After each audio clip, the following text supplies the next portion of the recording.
I go about it? And why? Why would I go about it? Well, if I was more positive, and I'm not, I would simply help my family, friends, become a better person, and also maybe a better person at speeches. How do I get there? Well, there's different ways, but I decided I would keep a journal. I would write down throughout the whole entire week or so about the thoughts inside my head, about what I was doing. Was I doing it right? Was I doing it wrong? Was I doing it too much? That's why I started this. And I'm telling you, it was scary.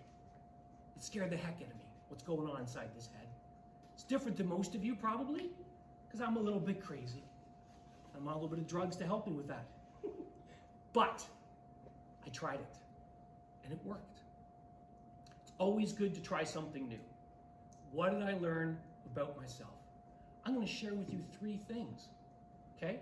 I had to catch thoughts. This is much like cognitive therapy, right? Noam Chomsky. Catch the thought, look at the thought, and change the thought or the behavior. So I started with my journal. The first thing I noticed was thought pattern and behavior.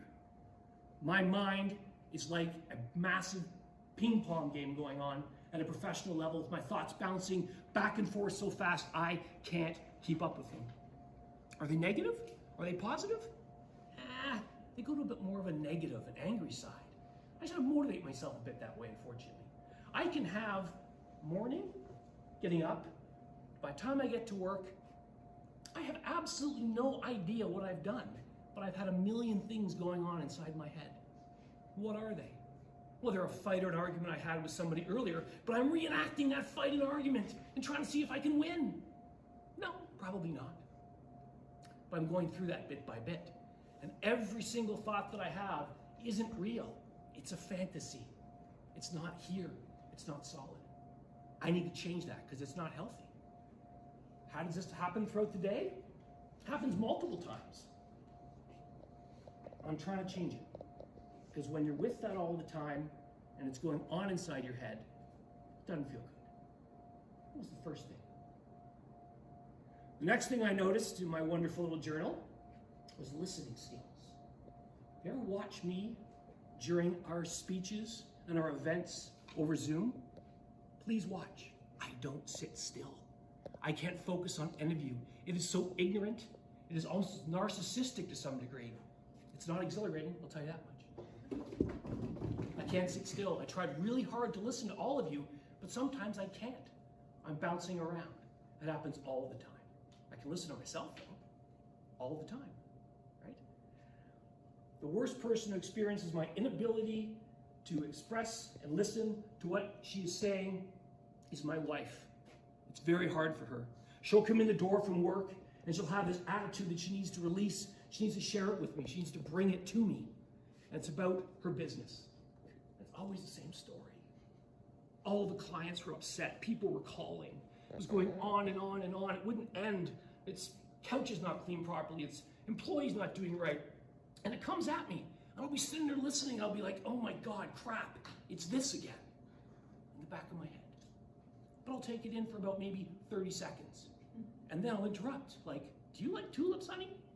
I hear tulips are everywhere, and there's a really big festival in Amsterdam that does tulips every year. We should go to it.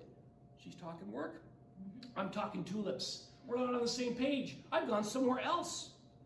There's other times where during a conversation, I'll be talking directly with you. You'll be talking to me, and I'll just do this. Yeah, that's great. Where'd you go? Off I walk away pretending I'm going to the bathroom. But I've let you go. I've let you down. How do I change that? Well, I'm calm. I'm peaceful. I concentrate on you. Every word you say, Patrick, I concentrate on you. I shake my head. I understand what you're saying. And I let it sit there and stay calm, and I breathe. Sometimes I'll ask questions. I'll involve myself.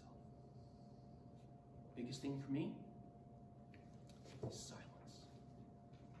Listening.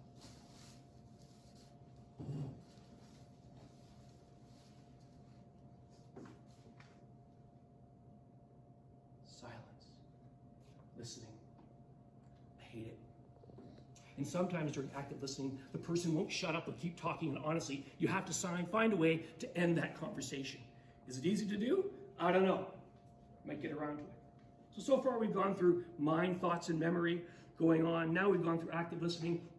The next one I'm wonderful at doing is having a quick mouth and a fast response which isn't thought through. I haven't come to a being, my mind will throw things out like vomit on top of everybody around. I will react in a manner in which I haven't thought it through. It's wrong, it's negative, it's not positive. What have I done with that? Not all that much. But I'm going to tell you a story. It was Sunday recently at the supermarket. I was going to go and get some steak for dinner. Steak costs about $5,000 a steak if you haven't noticed. You have to get a loan to get it now.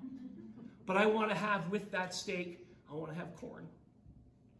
Okay, so I go down and look at the corn section, and there's this guy taking every cob of corn and ripping it open and looking to find his next cob of corn. I watched for roughly 10 seconds and I said, hey, are you going to open every single piece of corn to find the right one? His response was, I'm not opening every one, I'm just open some of them. I said, no, you're open every one. Now, there's like 30 people around watching me have a little verbal temper tantrum. The reason it stopped is because his wife came and took him away in the wheelchair. You guys don't find that funny, I do. Anyway, I went through and I eyeballed him a couple times back and forth when we were in the grocery store, and then I got back into the car, and I thought to myself, I'm an idiot. He could have had dementia, right? He could have been mentally ill to some degree, or his wife had probably told him to go and do it, and he had to do it, and he probably didn't want to. So these events that I recorded in my journal have inspired me to try and change and to try and get a wee bit better with my life. It's going to be tough. It's going to be hard. But I'm going to give it a shot, and I'm going to do it because I want to be a better person, like I said. Family, friends, Toastmasters, speaking, allowing myself to come out and get better. What lies behind us and what lies before us is tiny compared to what lies within us.